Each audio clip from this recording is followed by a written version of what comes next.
நம்ம வந்து ரசத்துக்கு ரெடி பண்ணிடலாங்க.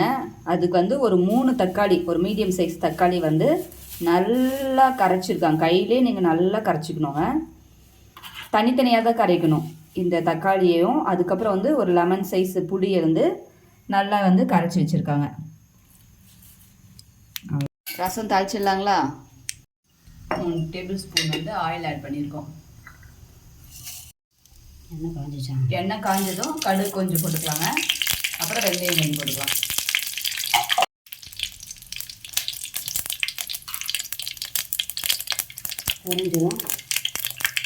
வரமிளகா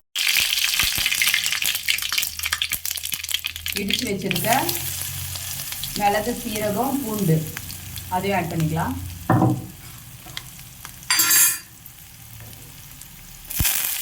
கொஞ்சம் கருவேப்பிலை, கரைச்சி வச்ச தக்காளியும் வந்து அதில் ஆட் பண்ணிக்கணும்.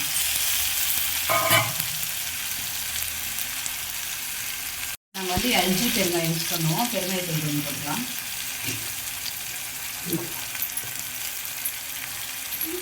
இப்போ வந்து கொஞ்சம் மஞ்சள் தூள் போட்டுக்கலாங்க.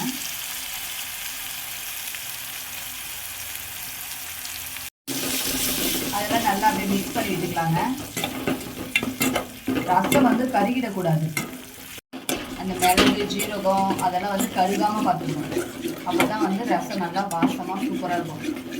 கரைச்சி வச்சிருக்கிற புளி தண்ணி வந்து ஊற்றிக்கலாங்க.